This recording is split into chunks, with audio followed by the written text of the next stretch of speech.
You see, you have to believe before you see. And that doesn't apply only to this, it applies in general. If you don't believe, you will never see.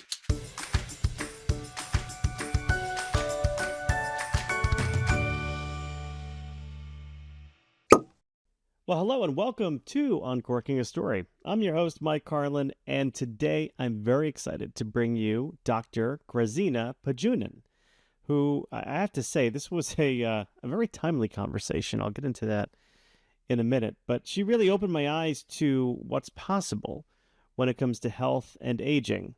I say this as a man who's not getting any younger. I'm a man of a certain age, but we talked about how simple shifts in what we eat, how we move, how we manage our stress can actually help us feel younger and stronger and even more alive, which is certainly true for me.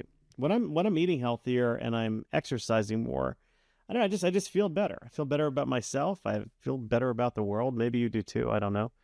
But if you're struggling with feeling good, just try a little change to your diet and exercise.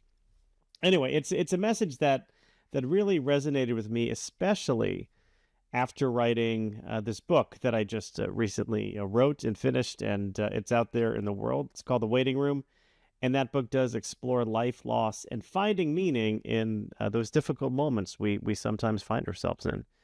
And if you've read it, thank you so much for that support. If you haven't yet, I hope you'll check it out wherever books are sold. But I'll tell you, this conversation with Dr. Pajunen, really, it's a topic that hit very close to home for me recently. I had my own little health scare. You know, it's amazing how the C word can really force you to confront your own mortality. And without going into too much detail, I had to get something biopsied, and that waiting period between the procedure and the results, you know, it felt like it took forever. And have you been in that situation where you're just waiting to hear news, good or bad? You just want to hear it, right? Thankfully for me, it turned out to be a big nothing burger, but it definitely made me pause and think that, you know, made me realize I'm not getting any younger. You know, what do I want to do with the time that I have left? I mean, look, I'm 50, right? I hope I have another 25 in me. I don't know. It's not my call, but it got me thinking these questions, and I overthink everything. You know, I do. But I was thinking, hey, look, I got time left. My kids are grown now, almost out of the house, and gainfully employed though. Very happy about that. But it's like, well, what am I going to do now with this next chapter of my life? Like, I think in golf terms, I'm on the back nine. How am I going to play it? You know, how can I make better choices so that I feel good every day?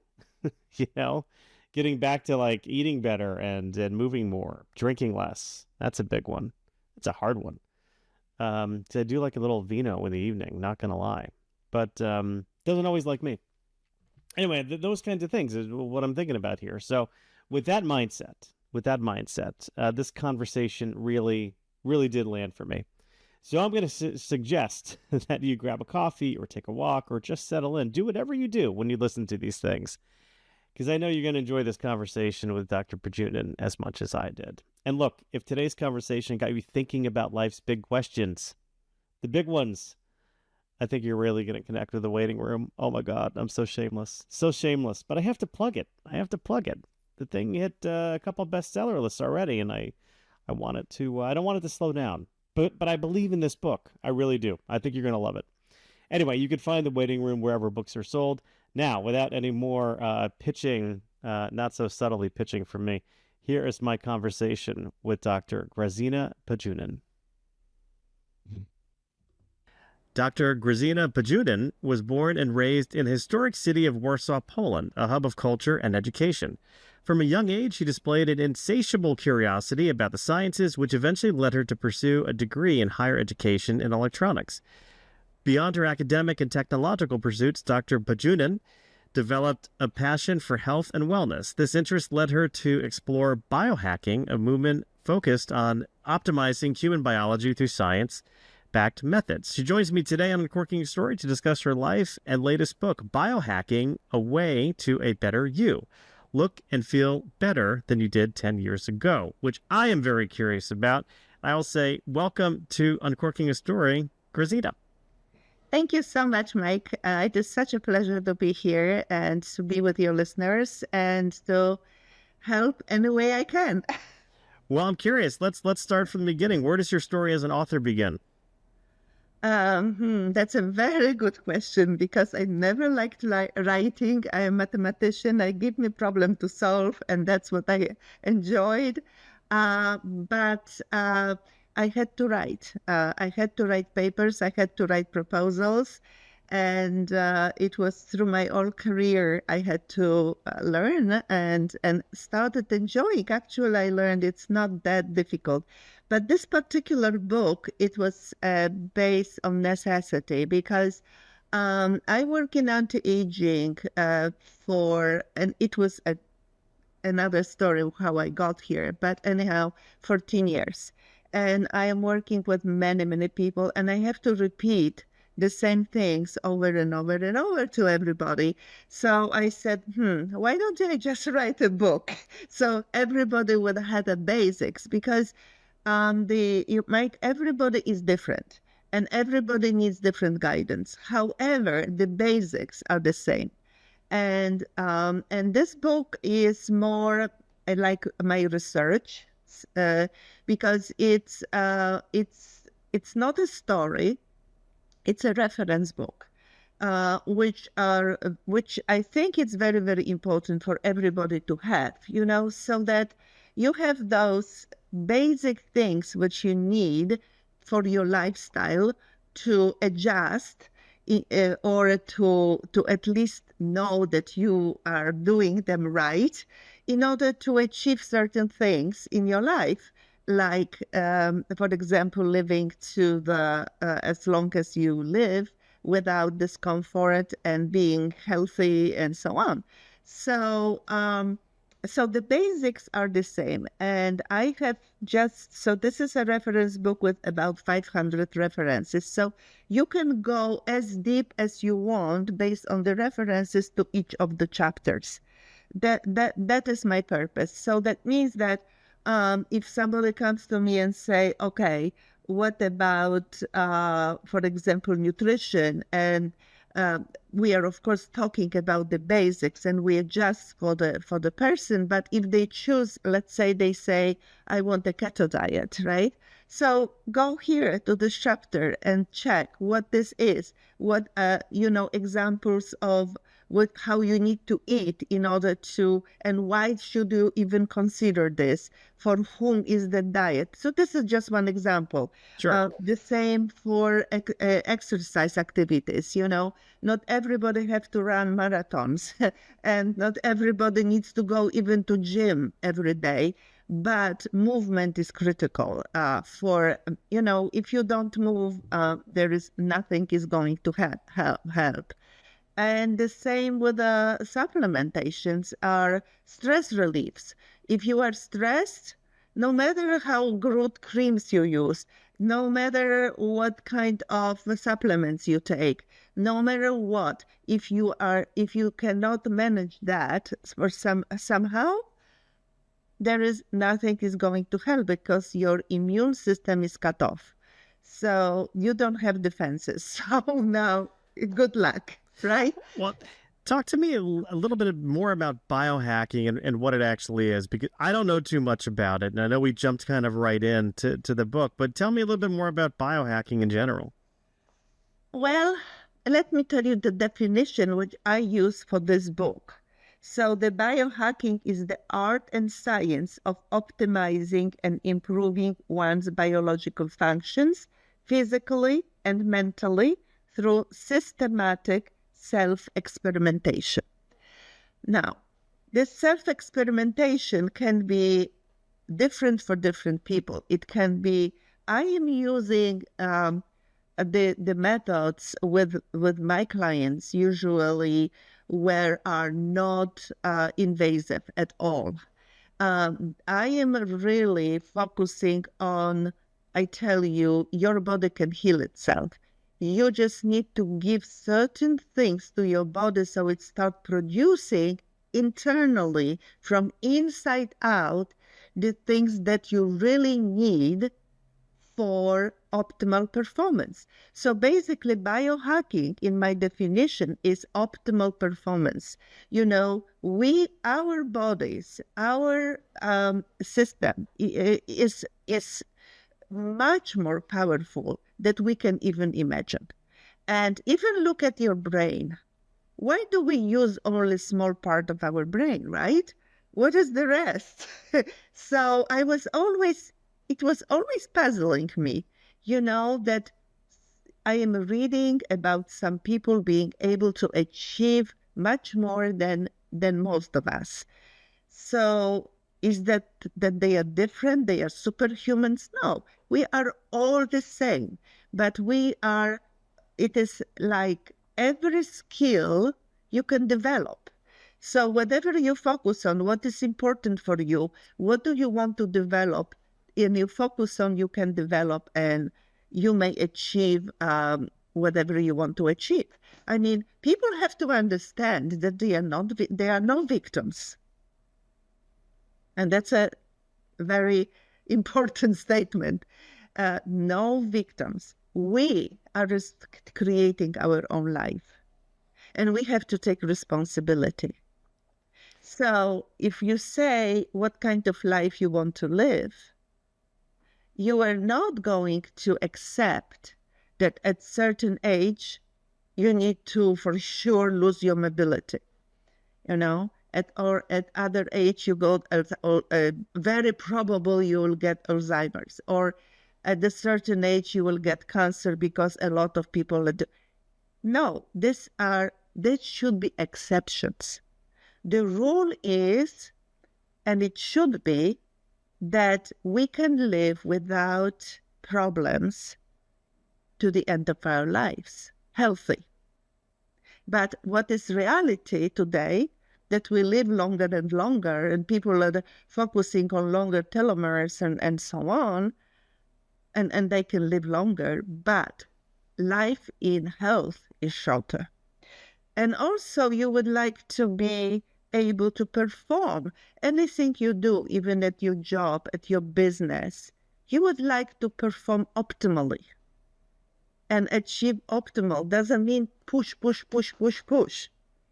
right? Mm-hmm. Because that not necessarily gives you the best results. So optimal is different than just pushing. So that's why I studied optimal control systems. We were optimizing everything. Well, I think a lot of people fall into that trap where they have to push hard, push harder, work harder, do more miles, go faster, when that, in some ways, that can actually wind up hurting you because you can get injured. And then what happens when you're injured? You can't do anything. Exactly. I'm living that right now. I have a bad knee because I was running too much. And it's having me slow down a bit. But yeah, but you see, nobody ever told you why this is happening. Because it's not that you were running too much, you were not rebuilding it at the same time, that we are just stressing it. It's like running obviously you drive a car, right? So how far you can go without an oil? What will happen to your car if you don't put an oil, right? And that oil, that's synovial fluid. And that synovial fluid is made of hyaluronic acid. And that we lose, most of us, except those blue zones, but most of us, other than that, we lose about 10% every 10 years with our lifestyles here. That has been measured. So that means that we are drying out. And that means that your joints are drying out. So if you have, no fluid there, it's no wonder that now when you press and you push, the cartridge is destroyed, and then you have and now also your posture. Why there is only one and not the other? Because there is something with your posture that you push a lot more on one than on the other, right? I mean, everything, when I think everything has logic behind it. So if we ask always ourselves not how to, uh, a lot of people say, how do I get so it doesn't hurt? And this is good, but what about asking question, why did it happen in the first place? And if I find the answer to this question, why did it happen, and I could prevent it and reverse it, I think that is what biohacking is all about, optimizing. Yeah, so it's not necessarily just about learning what to do, it's learning what not to do as well. Exactly, Yeah. exactly, exactly, exactly. So why is it so hard for us to accept that? Why is it so hard for us, like, culturally, to accept that we do need to take time off and slow down, let things rebuild? What do we have working against us here? Well, our our how you were brought up. What was at school? You have to be better than the other. You had to win.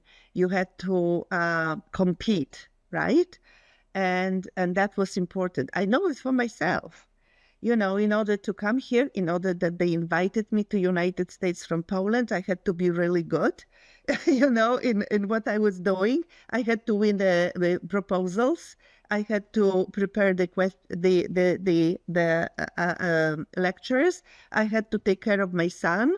I had to do all this, and we are pushing, and it was always deadline, and so I remember time when I was teaching at university that we were living in our university was sanctuary, and there were birds. And I was passing by this, and I never heard those birds singing. I didn't have time. I didn't pay attention. Never, you know. I never had time to enjoy the nature because it was always deadline. I still remember, my husband wanted to go for some trip, and I said, no, no, no, take my son and just go because I have still deadline here. I have to write, But he put everything. Said, no, no, no, you are going. So, but it is something like with us, we are brought up at school. We are brought up like this, and later on, maybe with wisdom, and when we start thinking about it, what this life is really about.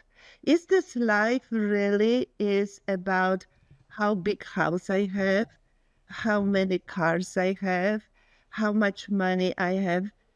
Maybe this life is about joy. Maybe this life is about living healthy. Maybe this life is about spending time with our friends and family. Maybe this life is not about winning with and being better than your neighbor and have better car or better whatever. Maybe not. Maybe we so this is where I finally got started thinking about it, and I say, well, the years pass one after the other, and we have no time for enjoying this life. So that's why. And then when my husband had problems with the shoulder, and that all happened, that was, you see, that was good and bad because it was bad because he was suffering, right?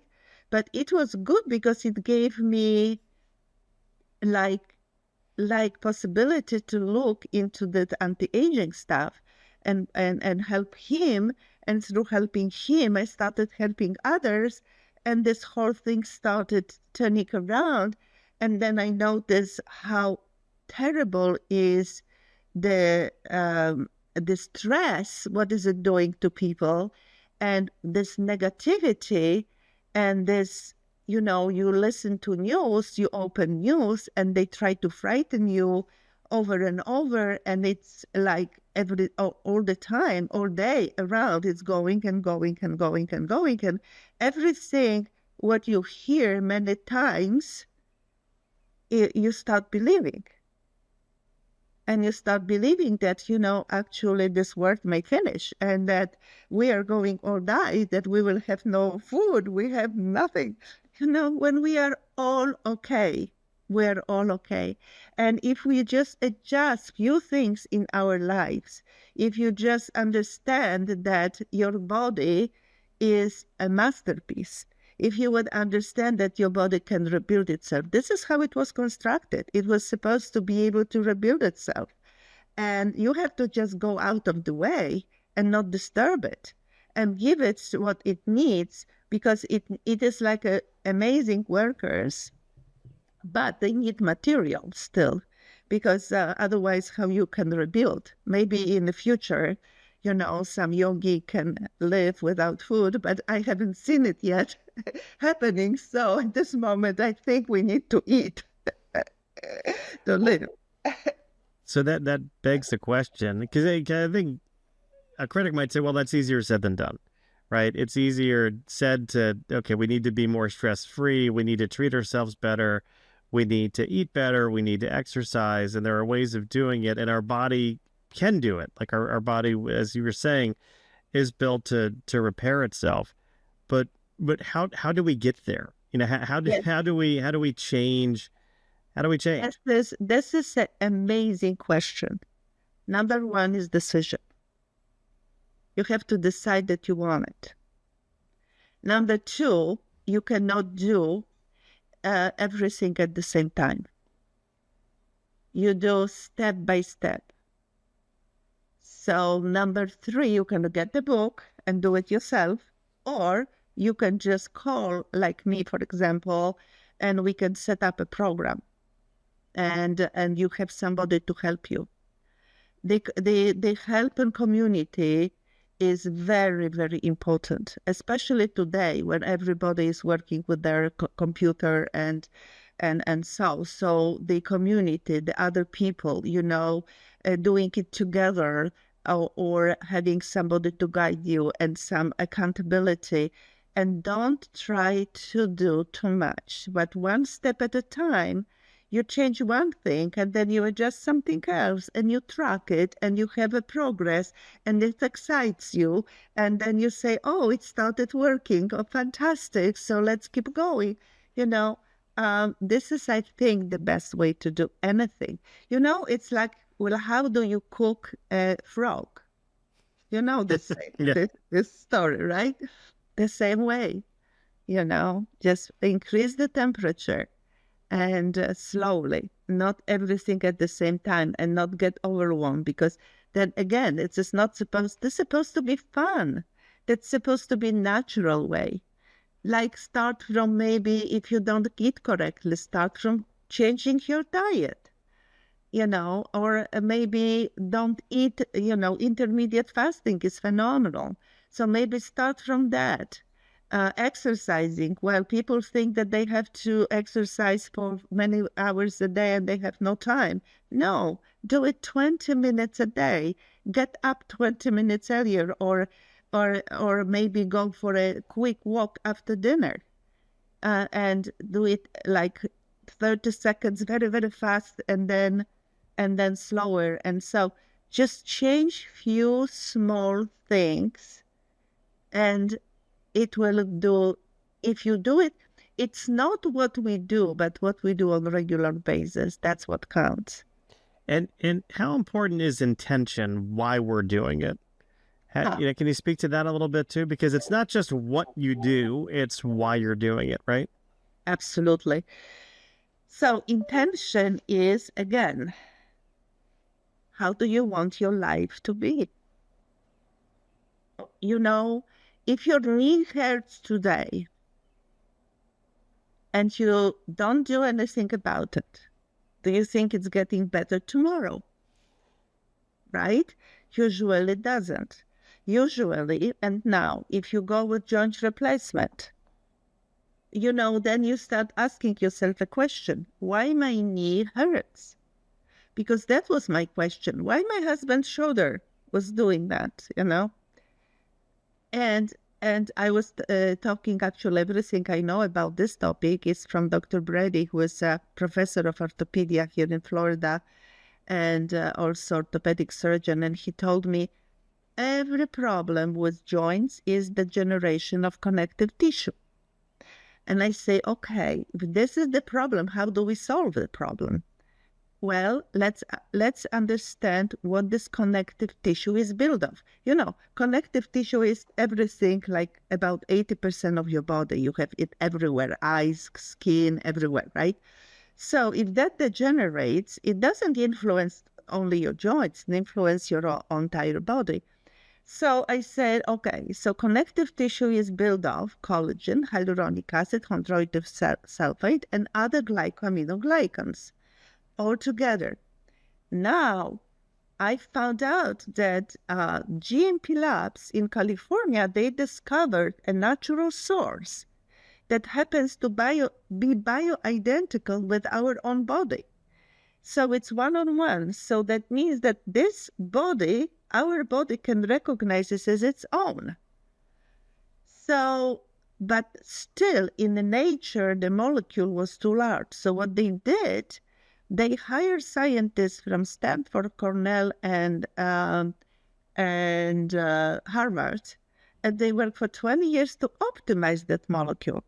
So now we have something that is bioidentical to your body and optimal size of the molecule, so our body can absorb it, because that's important, that not what you take, but what the body can utilize.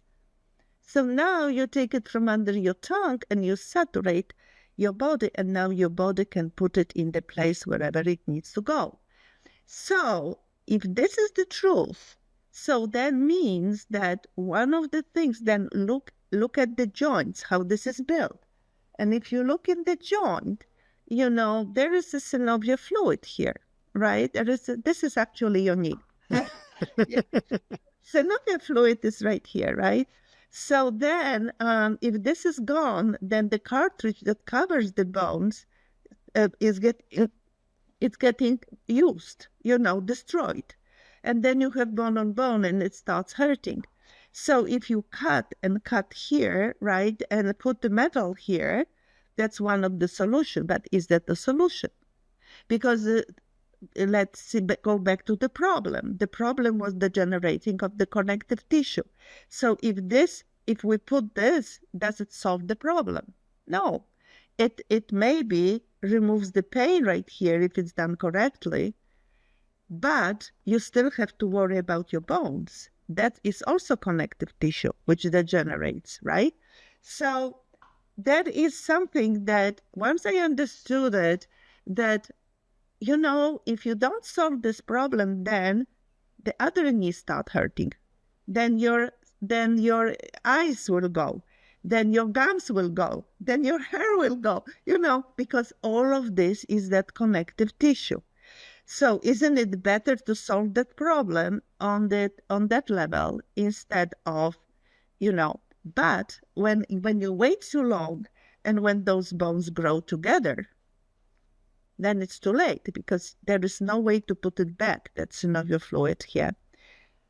So this is something that once I understood, I just wanted to use it for benefit, and very successfully, to a lot of people, that we were able to help them to start feeling much, much better and removing the discomfort. What are some other misconceptions people, tend to share about the body and the way it works? What else? What other myth busting can you do? The biggest one is that the body that the aging is, in a traditional sense, is absolutely necessary, that everybody has to start age. But actually, that's what Dr. Sinclair said at Harvard, and I agree with it 100%. He says that aging is a disease. If we stop aging or reverse aging, then we don't have to follow those stereotypes what they say, that at the age 60, maybe you cannot move. On the age 70, you would need, you have to worry about cancer or Alzheimer's, or maybe you would need somebody to take care of you at certain age. So we have to understand that this is not true.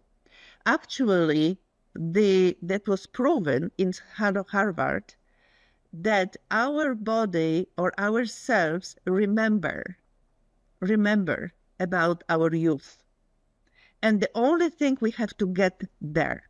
So people think that we cannot reverse age, right?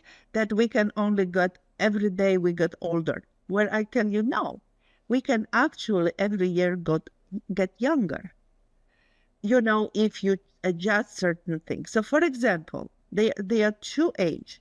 They are chronological age and biological age.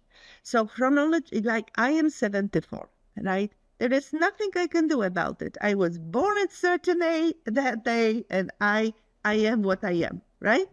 That's it. However, biological age, which are based on biomarkers from the blood test, it's not from the scale, because the scale tells me I'm 45, right? So this is it. I don't know, that's a scale. But at the biological age, I'm 58. So am I 74 or am I 58, right? And if you just measure those biomarkers and you work, in other words, you shouldn't just get every supplement on the earth what you heard about, and you just buy, everybody is missing zinc, everybody is missing vitamin D. No, believe it or not, I have too much B12 and I have too much D. So, because I measure. So you have to really measure, and then you measure again to improvement. You have to track. You have to know what your body is missing, right? So this is another misconception, that we have to absolutely take all those vitamins, minerals. Yes, the basics, yes, but not too much. Too much is too much. The other things, the pills. People don't understand. Pills are not absorbable very much. Maybe the best ones, 25% or so. If you can, take it liquid. And also, it's important to know that they are absorbable, that they are clean. Buying something on eBay or Amazon, liquid supplement, is very questionable. You never know what is inside. I have a friend who works for checking the pharmaceuticals even. And even that, when you buy on eBay or somewhere, they don't have to be original. Well, I had an author on a couple of years ago who took something that he bought off of eBay and didn't realize it was ultra concentrated, and wound up dying. He was dead for 45 minutes. Oh my! And then in a coma for 3 days afterwards. Yeah, I mean, a lot of people coming to me. Yes, that can happen. That's ridiculous. Putting in your body something that you don't know where it comes from. Because you don't know. You don't know even if they keep it in the car, maybe hot car, for 2 weeks, and then they sell it to you. You don't know. You never do it. That's what I say. You go directly from the manufacturer, because at least this is tested, this is approved, the facility and so on. So you have to be careful what you put to your body. You have to be careful. This only name it's not enough. Yeah. What are some big takeaways you want people, readers, to come away with after reading your book? That they create their lives, that they can write the life of the story of their lives, and they can live it. That it's possible. Yeah, that that's it's probably the hardest thing to convince somebody yes. that it's within their power. You see, you have to believe before you see. And that doesn't apply only to this, it applies in general. If you don't believe, you will never see. And you cannot force anything. Let it be. Just say what is important for you, because you have to, emotions are critical. And we have something that is reducing the stress, and it can create, just get your body to create serotonin, dopamine, but your body is creating it. You don't put it anything from outside. You see, when I was working at the university on research, I noticed that our body doesn't like anything from outside. We were modeling it, and I remember we had been putting some drug, and the whole model has changed, not only parameters, but structure, everything. So I know that body is immediately responding to everything you put from outside. But if you put something that is bio-identical to it and it's missing it, then the body says, you can feel it. You can feel it. You have to have awareness. Just anything you do, the most important is be aware of your body. Be aware how you feel. Be aware if body likes it or it doesn't. And that includes diet. Don't really try to tell anybody that you have to eat this way or you have to eat this way. No, you have to listen to your body. Nobody knows, only you, what is good for you. And you have to just learn to listen to yourself.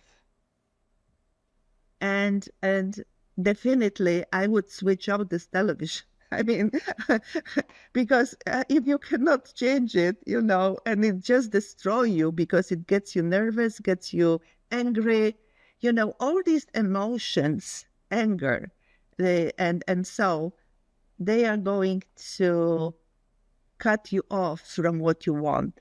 Right. So in order to write down what you want, and then work on your emotion, that your emotion is joy. I say, when you are sick, what about if you go home and put some comedy and laugh and just enjoy? Well, the news media needs to make you afraid, so you keep watching. So then the pharmaceutical companies can run the ads to convince you of what you need to make your life better. Absolutely. It's like That they organized give crime. you, absolutely. They give you some drug that makes you sick, so they give you another drug that gets you more sick. I have seen some people having drugs like that, whole box. And when I go, sometimes I'm going to checkups every year, and every time they ask me, what medication do you take? I said, medication for what? I never get any medications. Very, very seldom some antibiotics if I really got sick, but it's usually never. I don't need any medications. You just need to live, just give your body what it needs, and work on your awareness, on your emotions. And and of course, it's not, if you are angry, you don't go to joy immediately, right? You have to improve, but try to improve those emotions and be aware of it. And for example, if somebody cuts you off in traffic, you don't have to be angry and what, maybe they are more in a hurry, just count to, maybe take deep breath for 10, hold on breath for 10, then release your breath for 10, and so on. Do it a few times and everything will be just fine.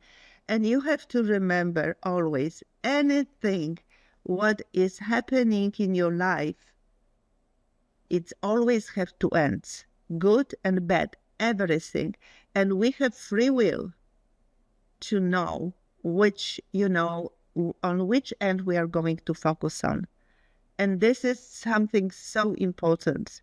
that we can focus on positive, try to find positive and be grateful. Be grateful for what you have instead of complaining what you don't have. So it's like I always remember that story where somebody was complaining they had no shoes until they found a person who had no feet, and just enjoy. I'm coming from Poland, so I remember coming to United States and looking at the lifestyle here, and I was impressed. Like everybody had cars, everybody had at least 2-bedroom apartment, and they were telling me that they were poor, and I said, "What? In Poland, you would be rich." At that time, of course. Right now, everything changed, but that was everything is relative, and if you focus on what you have, you can attract much more things the same if you are grateful. Well, it's all a matter of perspective, and what we need to realize is that we're in control of what our perspective is. Exactly. So Exactly. And if we're in control, so what do you choose? What kind of emotion do you choose? What kind of thoughts do you choose? You are choosing. we are in control. Well, doctor, I'm curious. Do you have a website? Do you have social media? Are you active on where if people want to learn more about you, where can they go? If they go to reverse, wait a second, hreversingsecret.com, then you have a little bit description of that work, what we are doing. And at the end of this, there is a link where you can book a call with us. It is complimentary. It's not sales call. It is something to discover if we can help you or not. All right. I will put all of that in our show notes. And Doctor, I want to say thank you so much for stopping by Uncorking a Story and letting me uncork yours. I am so grateful. Thank you, Mike, and everything the best to you and all the listeners. And remember, you can.